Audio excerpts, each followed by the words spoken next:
here at the Pennsylvania College of Technology, we strive to graduate students who don't just excel in their fields, but also think critically about the world around them. Tonight, we're specifically looking at propaganda and the role that technology plays in disseminating it. The central goal of tonight's presentation is to examine the ways in which groups like the Nazis and ISIS use technology to disseminate propaganda. Through this historical analysis, I hope to encourage you to think critically about the propaganda that you consume on a daily basis. So I want to start tonight by asking you to think about what propaganda actually is. These next few images are a few that I have taken from my own Facebook account in the last few weeks. So as you view these images, I ask that you think about what makes them propaganda. I will ask you to determine which image most looks like propaganda to you. So that first one, we have one having to do with gun shootings, a very timely topic as well, and the national discussion over gun control. The second one is a campaign poster for Trump's run for presidency. The third and fourth images have to do with the Black Lives Matter movement. So that's images 3 and 4. Lastly, I have my dog, Harry Truman, on Instagram. Propaganda or not, I do believe that he is the cutest dog around. So I now ask for your participation as the audience. Which of the images do you find the most compelling piece of propaganda? So again, to join the audience poll, you will need to text Katrina Sinclair, or SINCL 216, it shouldn't be case sensitive, to the number 37607. Once you have received confirmation, you can text your answer. And I see all the students out there have already ready to go. And 6% so far for Harry Truman. All right. I like it. So when we view these images on Facebook or however you are viewing them, you have several options available to you for consumption. So you can like them, you can ignore them, you can comment on them, or you can erase them. In a recent post, a Facebook friend of mine, no one in the audience, recently threatened that she would defriend anyone if they used the phrase, all lives matter. So in this later action, we choose to more narrowly define the messages we receive and who might put them out there. So I want to move now kind of to discuss the very definition of propaganda. So we don't see common usage of the term propaganda really until 1914 with World War I. We always find that wars give rise to various forms of propaganda, and World War I is often associated with what we consider to be the modern era. But in fact, the use of propaganda is not new and it is not modern. So I wanted to just give you a very basic definition of propaganda. This is one that I took from dictionary.com. Information, ideas, or rumors deliberately spread widely to help or harm a person, group, or movement, institution, nation, etc. The deliberate spreading of such information, rumors, etc. The particular doctrines or principles propagated by an organization or movement. So that's just kind of the most basic of definitions. So humans have used propaganda for thousands of years.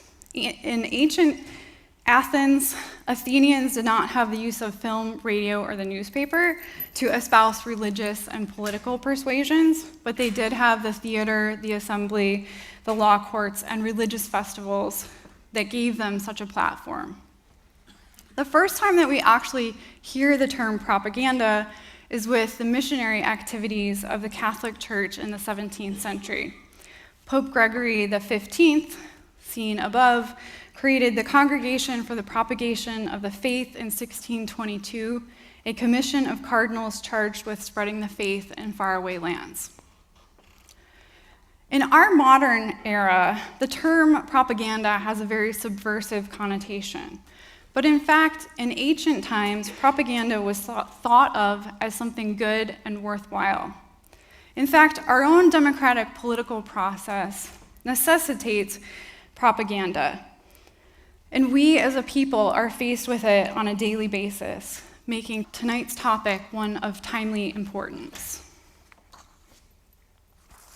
So again, I challenge you to think about how often you yourself are presented with propaganda, particularly through the various social media platforms that you use daily. Because the term has such negative connotation associated with it, we don't often identify much of what we see as propaganda, even though it is. The Nazis utilized print, film, and radio, the most modern of technologies, to disseminate their state-sponsored propaganda. ISIS, we find, is utilizing social media platforms like YouTube, Twitter, and Instagram to inspire followers and recruit on a global scale. Nicholas Carr, in a recent Politico magazine article, talks about three main shifts within the last 100 years that have transformed our own electoral process. For the 1920s, that was radio. For the 1950s or 1960s, it was television. And today, it's social media. A major shift we are seeing in the political process and in the recruitment processes of groups like ISIS is an increasingly individualistic focus. With cell phones and handheld devices now being the medium for propaganda, groups have the ability to individualize the messages consumers are receiving in a way that they didn't when the medium was television, film, or radio, and everyone was viewing the same material in the same way. As I examine how both the Nazis and ISIS have used and are currently using modern technologies to disseminate propaganda, I encourage you to think about the various forms of propaganda that you are confronted with daily. Also to analyze how this propaganda is created specifically for you, not just as a participant in these discussions, but also as a consumer. So a quick note about tonight's presentation. As I move forward, I want to make clear that the Nazi Party in no way represents all of the German people, in much the same way that ISIS does not represent all of the Islamic faith. That being said, in both instances, we are seeing a minority group establishing legitimacy over large swaths of populations, in the case of ISIS, over diverse parts of the globe. Technology played or plays a significant role in both of these instances, and my goal in this presentation is to provide a framework for comparing how this happened, and as a result, provoke the audience to question how this kind of rise may potentially be avoided. The Nazi Party utilized a wide range of compelling propaganda and media portrayals to grip German society and politics in the 1930s amidst a global depression.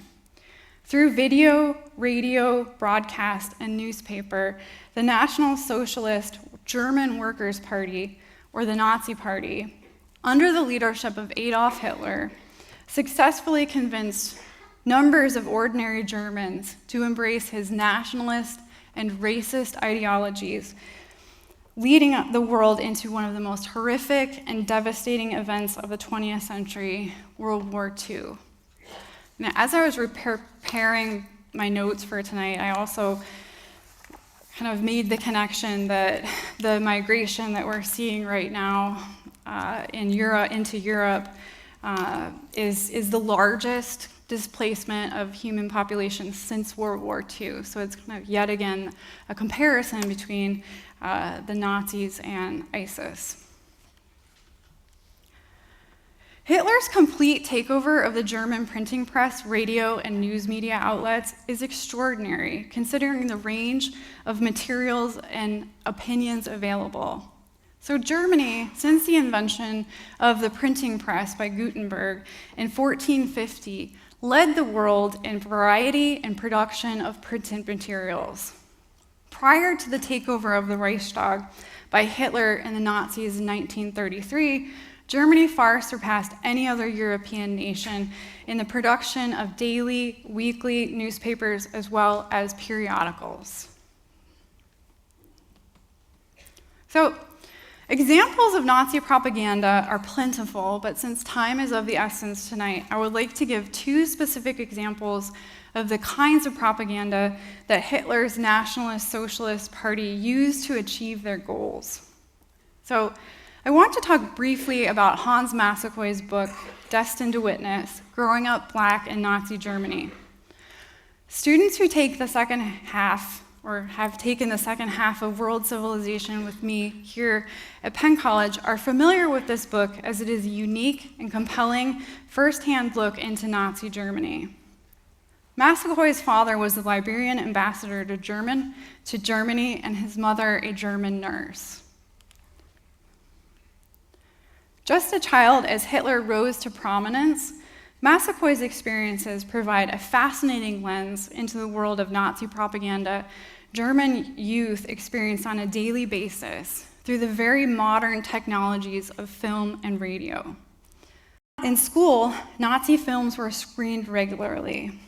The radio streamed these messages into their homes. German children lived under the cloak of the Third Reich. Despite repeated rejections from teachers, coaches, and Hitler youth, Massaquoi comes of age wanting to prove his German loyalty and identity. When rejected by the draft board as a young adult because of his non-Aryan status, he decided maybe it would be better to volunteer to serve his country. He was once again rejected. From Massaquoi's fascinating experience growing up in Nazi Germany, readers gain a more nuanced perspective into life under the Third Reich. So my first example of Nazi propaganda comes from the summer of 1936. That summer, a hero came along for Massaquoi in the form of African-American heavyweight boxer Joe Louis. It was announced that Louis, otherwise known as the Brown Bomber, would fight German Max Schmeling. In this example, we see how Hitler manipulated sports like boxing and the Nazi-controlled press to present to German youth the supposed superiority of the Aryan race.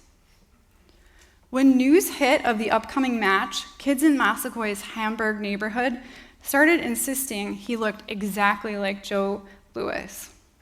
Massaquoi, swept up in the fervor, never let on that he had been a longtime follower and fan of Schmeling. I would like to read for you a passage from Massaquoi's chapter, Joe, Jesse, My New Heroes, emphasizing the impact this type of propaganda had on German youth. While the Nazi-controlled press presented Louis as a formidable puncher, it also stressed that he was mostly brawn and little brain, and predicted that Schmeling's superior intelligence coupled with his superb fighting skills and experience would prevail. The Nazi regime's interest in boxing in general, and Schmeling in particular, was no accident. Hitler, while nurturing his grandiose dreams of world conquest, had proclaimed that he expected German boys to grow up tough as leather, swift as greyhounds, and hard as Krupp steel. Toward that end, he ordered the physical fitness of German youth, and boys in particular, become a chief objective of Nazi education. Max Schmeling, the man picked by Goebbels' propaganda machine to symbolize Germans' manly virtues of physical strength, precision reflexes, endurance, sportsmanship, courage, and squeaky clean living, seemed an unlikely choice for the job. For one thing, the black-haired, pug-nosed, beetle-browed fighter with the chronic 5 o'clock shadow lacked the fair skin and blue eyes favored by the Aryan mythmakers. And at age 31, he was considered by many fight buffs as being over the hill. But beggars can't be choosers, and ex-heavyweight boxing champion Max Schmeling was the closest thing to a German super athlete that the Nazis could get their hands on. The first fight that took place between Schmeling and Lewis was June 19, 1936, at 9 p.m. in New York's Yankee Stadium. Keep in mind, though, that Germans themselves did not have access to the visual of this fight that night, but through radio, they had the opportunity to experience it. For Germans, that event took place at 3 o'clock a.m. Massaquoi set his alarm for 2 o'clock a.m. to be sure not to miss the radio broadcast. During the fourth round, when Lewis was knocked down, Massaquoi screamed out, awakening his mother. He says the following about their exchange. "There was no way I could explain to her that the black man, who was fighting some 4,000 miles away, was not only fighting for himself, but for me, that his victory would be my victory, and his loss, heaven forbid, a major catastrophe for me." So the heavens were not in Lewis's favor that night, nor Massaquoi's, as Lewis did not win the fight, making the next few school days difficult ones for Massaquoi. Later, in a Nazi propaganda documentary film titled Max Schmeling's Victory, a German victory, ran in all of Hamburg's movie theaters. Again, it was common in Nazi Germany for propaganda films like this to be shown in German schools and theaters. And Massaquoi's book details several memories of these school-time viewings. So this brings me to my second example of Nazi propaganda. Triumph of the Will, the work of famed cinematographer Leni Riefenstahl, is likely the most well-known of all propaganda films. It is certainly the most talked about and studied of the Nazi propaganda films. No film history course would be complete without an examination of Riefenstahl's Triumph of the Will. The movie was created in 1935 and depicted the Nazi rallies of Nuremberg in 1934. So I would like to show you a 5-minute clip of the film, this time with the sound. I ask that while watching the film, you be thinking about what aspects of this clip make the film such a successful piece of propaganda. Afterwards, I will once again ask for your audience feedback.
hat das Wort.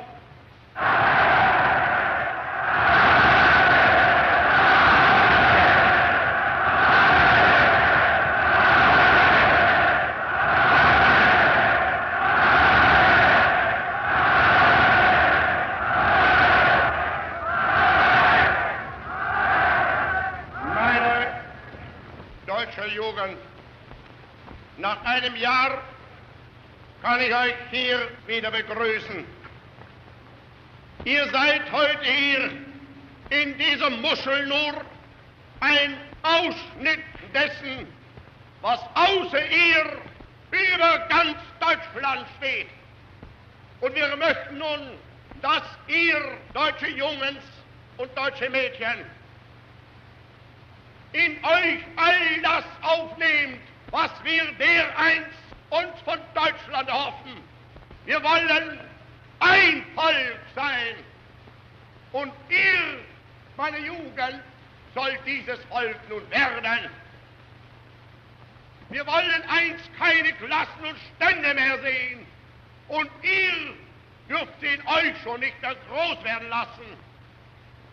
Wir wollen einst ein Reich sehen, und ihr müsst euch schon dafür erziehen. Wir wollen, dass dieses Volk einst gehorsam ist, und ihr müsst euch in dem Gehorsam üben. Wir wollen, euren jungen Gehirn brennt derselbe Geist, der uns beherrscht.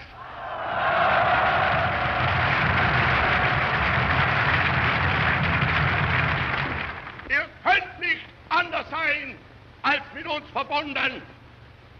Und wenn die großen Kolonnen unserer Bewegung heute siegend durch Deutschland marschieren, dann weiß ich, ihr schließt euch den Kolonnen an. Und wir wissen,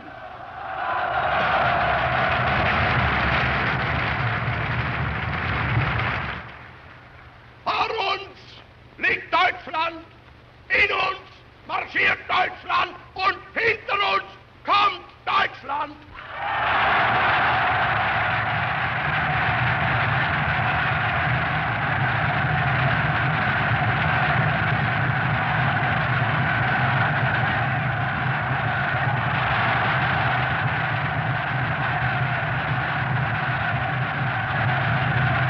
Okay, so I'm going to ask that you go ahead and give me some more feedback. What elements from this clip of Triumph of the Will do you think make it most compelling as a piece of propaganda? The music, camera angles, lighting, uniformity of audience. And I noticed that no one is answering lighting, and you might be asking yourself, well, if it was filmed at the Nuremberg rallies, then lighting, they wouldn't have had any control over the lighting. So definitely going to talk on that. But it looks like uniformity of audience is the audience tonight's favorite. So during Germany's Weimar Republic of the 1920s and 1930s, Riefenstahl was primarily an actress and a dancer. After she read Hitler's Mein Kampf in 1932, Riefenstahl arranged a meeting to meet with Hitler where she discussed making a documentary film with him. It has been suggested that Riefenstahl was the source of romantic interest for Hitler, which Riefenstahl later contested in her life. Stephen Bach's book, Leni, The Life and Works of Leni Riefenstahl, examines the life of this extremely talented filmmaker and Hitler enthusiast. According to Bach, the film focuses on patriotism, the flag, duty, themes that are well worn and have efficacy even today.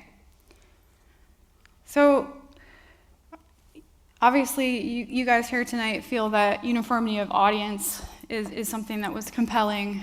Camera angles, music. It's kind of surprising because I thought music would be higher. So what is it exactly that is so compelling about this documentary? Propaganda is usually thought of as something that makes a political point, but really this film is more about immortalizing Hitler than about making a specific political statement about the Jews or any other targeted group in Nazi Germany. So why is this film thought of as such a powerful piece of propaganda? Hitler does not announce any specific agenda, but he stresses unification and patriotism, which are vague allusions that could apply to any place or people. He identifies himself with the Nazi Party in Germany, and we know other political parties were banned at this point. Newspapers with opposing viewpoints were banned as well.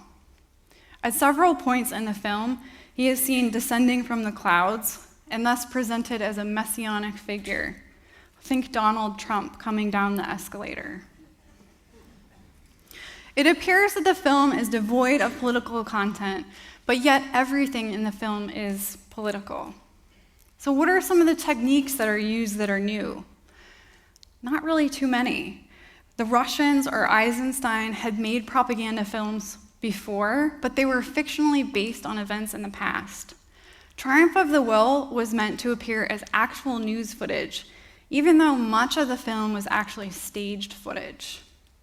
So it is interesting to note also that newsreel companies that were present at the 1934 rallies were made to turn in their footage to Riefenstahl for use in the film.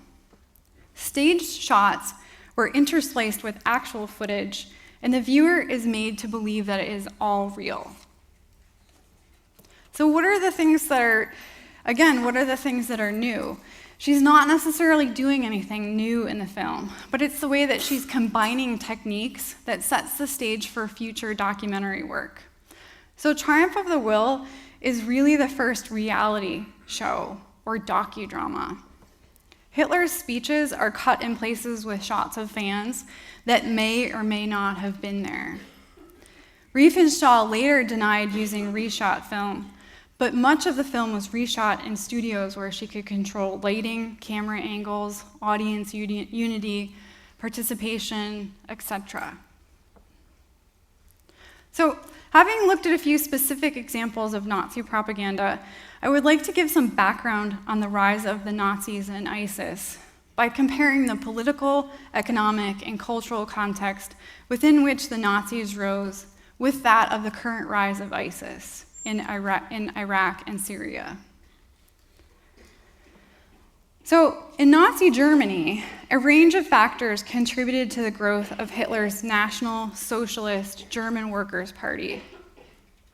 The German state was only unified by Otto von Bismarck in 1871, leaving the plurality of Germans to adapt to the newness of a German nationality. The catastrophic effects of losing World War I and the Great Depression left Germans hungry and in need of basic necessities like housing, public utilities, and education. Although the new Weimar Germany gave Germans a democratic government, many Germans still felt loyalty to Kaiser Wilhelm II, who was deposed at the end of World War I, and they felt they had no need for democracy. Rather than blaming Kaiser Wilhelm II for leading them into World War I, most Germans blamed the centrist parties in power for their crushing loss in World War I and the subsequent Versailles Treaty, which left them saddled with debt and spiraling inflation. And along came Hitler, who promised a plethora of social welfare and work programs. Much like Nazi Germany, various factors have set the stage for ISIS to effectively and quickly take territory in the Levant or parts of modern-day Iraq and Syria. The nation-states of the modern Middle East only recently emerged in the aftermath of World War I and the breakup of the Ottoman Empire. In Iraq with the US invasion of 2003, and in Syria with the Syrian civil war, we are talking about regions racked by war and instability. Add to that the political power vacuum left after Saddam's removal and the subsequent process of de-Baathification, which provided the leadership and room for groups like Al-Qaeda to rise. The experiment with democracy in Iraq after the 2003 invasion and a government plagued by corruption only exacerbated sectarian and religious conflicts. From all of this rises ISIS, with their promise to adherents that a social welfare system, including housing, food, clothing, and work, will be provided to adherents. So, for the most up-to-date coverage of ISIS expansion, I would refer you to the New York Times interactive site, How ISIS Expands. So on this site, there's all these great maps that kind of show you contextually all of the places where ISIS has taken over, also places where they have training grounds, as well as places that they're really targeting recruitment at. Graham Wood's article, What ISIS Really Wants, from the March 2015 edition of The Atlantic, provides us with one of the most comprehensive looks to date of the rise of ISIS. Recruits immigrating to the Islamic State range from the United Kingdom, Belgium, Germany, Holland, Australia, Tunisia, Indonesia, and the United States. Online social media platforms like Facebook, Twitter, Instagram, and YouTube serve a primary purpose in the spread of propaganda and recruitment of new ISIS members. So now I want to give a brief overview of ISIS. Above you will find the most common acronyms for the group: ISIS, the Islamic State of Iraq and the Sham, Iraq and Syria, or ISIL, the Islamic State of Iraq and the Levant. Think of the Levant as the core of the old Ottoman Empire and the original Islamic State that started in 632 AD. Students that have taken World Civ with me, 1 or 2, this should start to sound familiar. The terms Levant and Sham can be used interchangeably. The other term that you will hear most often now is shortened to IS, Islamic State. This is because the group has claimed territory and claims to have established an Islamic State or caliphate. So claiming territory and expanding boundaries is the ultimate goal of the group. What we are seeing looks familiar to historians because IS is engaging in essentially a process of empire building. In an empire, rulers have an obligation to its citizens. In the case of the Islamic State, citizens who are direct followers of their particular brand of Islam.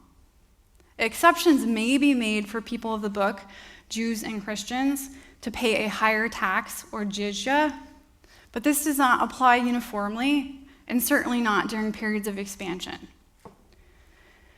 So once the state is established, the Islamic State promises to set up all the mechanisms of a bureaucratic empire: tax collection, courts, in their case, Sharia, healthcare, education, housing, and even telecommunication.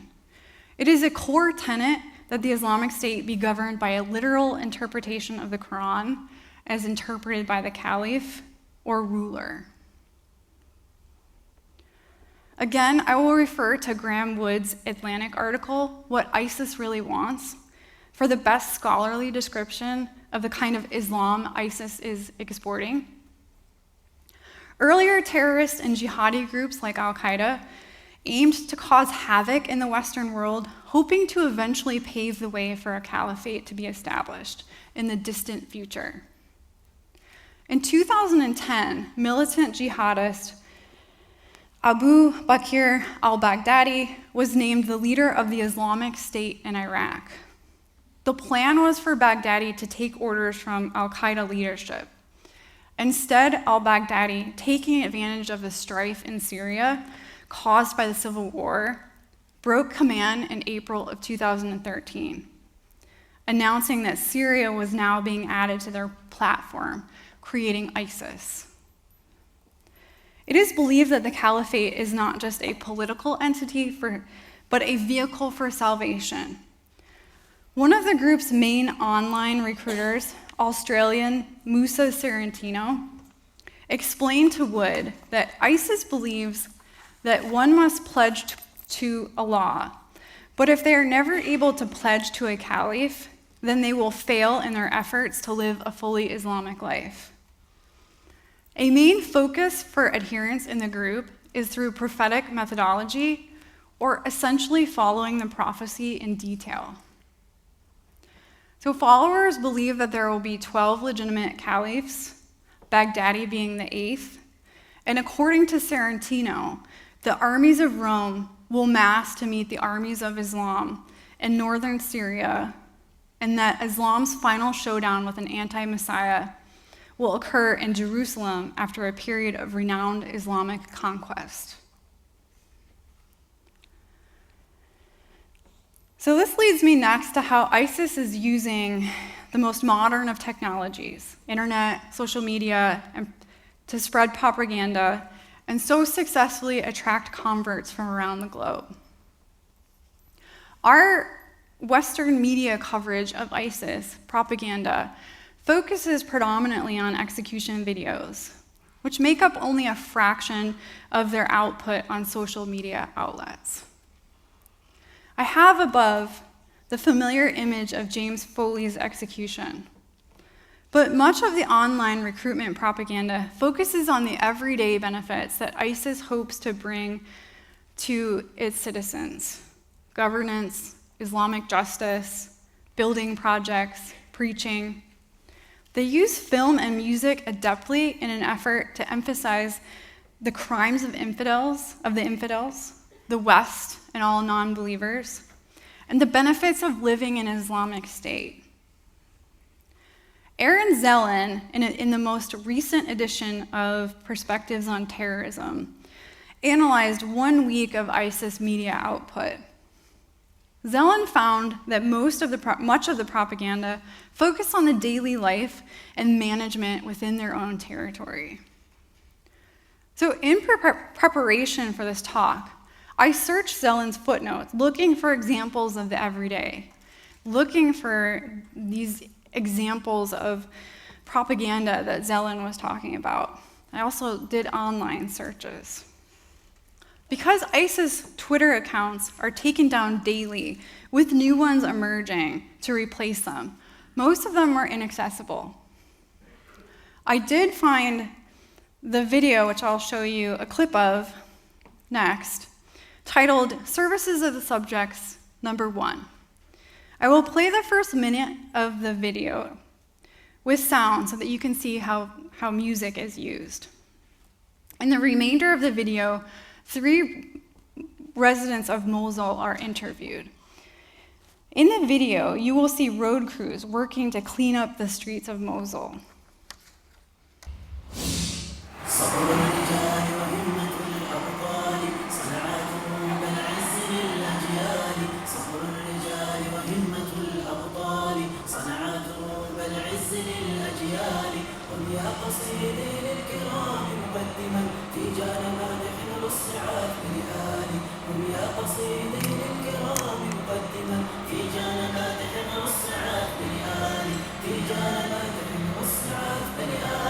واكتب على صحف الإباء قصيدة خطت بحبر المدمع السيال. يا أيها السادات في زمن العبوديات للأنذال والأوغال، الرحمن رمز حمية دينية أهل المقام العالي، منكم سوى إيمانكم إن المهند صانع الآمال. صبر الرجال وهمة الأبطال صنع دروب العز للأجيال. صبر الرجال وهمة الأبطال صنع دروب العز للأجيال. هم يا قصيدين الكرام. بسم الله الرحمن الرحيم. الحمد لله والشكر على هذه الفتوحات. All right, so this is clearly a piece of propaganda, but yet it's very different than the videos and images that we're used to seeing coming out of the Islamic State. It's showing the everyday, it's showing the streets, it's showing people traveling throughout the city. And most importantly, it's showing the city cleanup process that ISIS has engaged in. So again, it's clearly a propaganda piece, but one that is a much better example of the kind of propaganda that's being aimed at recruits across the globe. It very much appears like any kind of city throughout the globe. So this first man that's being interviewed in the video thanks God and he thanks the Islamic State. He is thankful for the improvements that are being made to the city itself, which they're highlighting in the video. He's also telling viewers about his very comfortable lifestyle that he's living in Mosul. In the second interview, the subject encourages individuals to travel to the Islamic State to enjoy the security and the stability it provides. So emphasizing that these individual residents feel more security than they had felt prior to the Islamic State. The third interview, which comes along, the man is explaining that the concrete slabs that we're seeing being removed from the city streets have been there since 2003 in the invasion. So again, ISIS is kind of emphasizing that, that since the invasion, since the disruption, ISIS has been able to do what the government put into place after the invasion was not able to do. Also, to keep what another recent Perspectives on Terrorism journal article calls an effective virtual propaganda machine, ISIS needs not just jihadist fighters, but behind-the-scenes managers that are technically proficient with social media. It is not uncommon for wives and girlfriends to fill these roles. Foreign recruits are especially valued for their linguistic skills and access to social media in diverse parts of the globe. So, in the same way that promotional materials in Nazi Germany, like Triumph of the Will, glorified the Nazi Party, Twitter and Instagram feeds from ISIS fighters themselves appeal to young converts across the globe. The image above shows an Instagram picture of Egyptian Islam Yakin, who has recently joined ISIS. Graham Wood, in his New Republic article, The 3 Types of People Who Fight for ISIS, describes Yakin as a bushy-haired hipster with heavy-rimmed glasses. In much the same way that Hitler is glorified and immortalized in Riefenstahl's Triumph of the Will, in what appears to be a politically devoid setting, we see that Yakin aims to do the same in this Instagram picture of himself, targeted at Muslim youth worldwide looking for meaning and mobility in ISIS. A June issue of The New Yorker features the chilling piece, Journey to Jihad, Why Are Teenagers Joining ISIS? By Ben Taub. Taub explores the story of 18-year-old Belgian Jejuan Botnik, who traveled to Syria in February of 2013 to join the Mujahideen Shura Council, which later falls under the leadership of ISIS. Jejuan's path to Syria started with his conversion to Islam for a girlfriend, and then introduction to the group Sharia for Belgium, led by Fouad Belkacem. So up here I have a picture of Jejuan, his name, and then also the Islamist group that he joins in Belgium is called Sharia for Belgium, and it's led by, was led by Fouad Belkacem. So, in setting up Sharia for Belgium, Belkacem sought advice from Anjan Chowdhury, a radical Islamist living in London. In researching Journey to Jihad, Taub interviewed Chowdhury. And Chowdhury is one of these figures that makes himself very readily accessible to Western media. So again, Chowdhury is a radical Islamist living in London. He actively promotes the Islamic State, both in the media and on Twitter. So, referencing tactics of ISIS, Chowdhury explained to Taub, "You can't do what the prophets of old did, which was to stand on the hills and the mountains and address people. The hills and mountains today are Sky News, CNN, Fox News, and the BBC." Later in the interview, Chowdhury received a call from Fox News that Sean Hannity wanted to interview him. So this is what you're seeing a picture of up here. Taub's meeting with Chowdhury was just a few hours after the murders at the offices of Charlie Hebdo in Paris. He shared his tweet, which I have up here for you. Freedom of expression does not extend to insulting the prophets of Allah, whatever your views on the events in Paris today. He exclaimed to Taub, "That's not bad, actually." 286 retweets.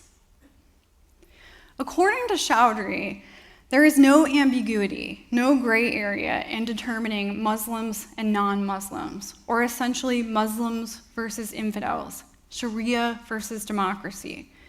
Mainstream mosques, encouraging nuance and interpretive religious scholarship, fall into the category of infidel under this radical interpretation. So again, I'm going back to the slide showing Jedouan, the Belgian who traveled to Syria in 2013. For Jedouan, Sharia for Belgium was a place where he found camaraderie, brotherhood, and a sense of purpose after having to transfer to a remedial high school from his Jesuit academy and a difficult breakup. Members referred to one another as brothers. And Jedouan spent increasing amounts of time at the group's center and was encouraged to cut lines of communication with his parents, Rose and Dimitri. While at the center, brothers received training in martial arts, watched lectures remotely on the web by known Islamists, archived lectures by American-born Imam Anwar al-Awlaki, and filmed battles in Afghanistan. So here I have a picture from YouTube of Anwar al-Awlaki, the American-born Imam Anwar al-Awlaki, who was killed in 2011 in an American drone strike. And he has become something of a martyr on YouTube since then. So al-Awlaki's YouTube videos continue to make him one of the most influential English language recruiters for groups like Al-Qaeda and now ISIS.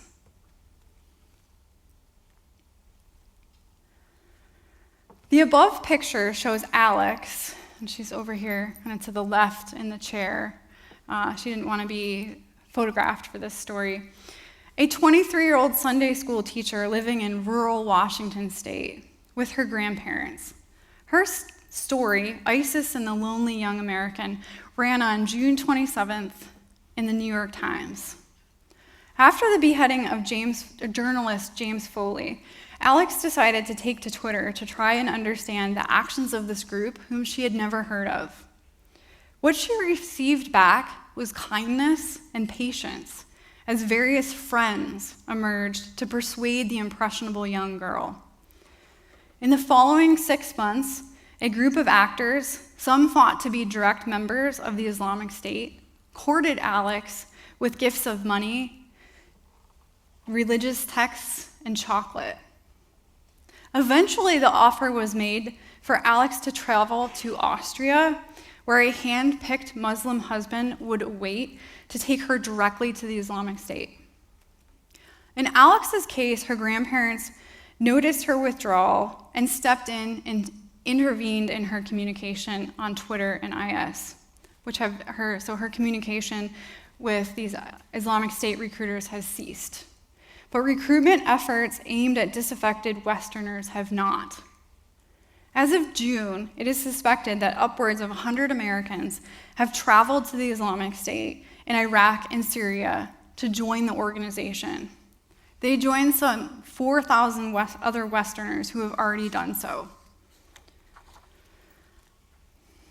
While ISIS is very successful recruiting disillusioned youth, they are also capturing the loyalty of upwardly mobile and educated individuals globally.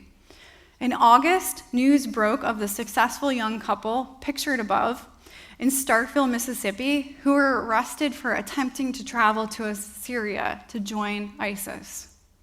Jaylin Young wanted to be a doctor and was once a member of her high school's homecoming court. Mohammed Daklaha graduated from Mississippi State in the spring and planned to attend graduate school in the fall. Cases such as this one leave experts wondering how seemingly educated individuals from moderate backgrounds can be persuaded to join the ranks of IS. Much the same way that historians and psychologists still grapple with the alarming allegiance Hitler received from ordinary Germans. So, while I fear that my presentation tonight opens up more questions than answers, I do hope that it challenges you to think about the ways in which technology can be used to spread propaganda for both good and bad measures. In the New Yorker article about Jejuan Botnik, author Ben Taub quotes one of Jejuan's fellow Sharia for Belgium members saying, "Sometimes you need a laptop, sometimes you need a Kalashnikov." This quote gets at the heart of tonight's presentation, a look into how the most modern of technologies can help to disseminate powerful propaganda.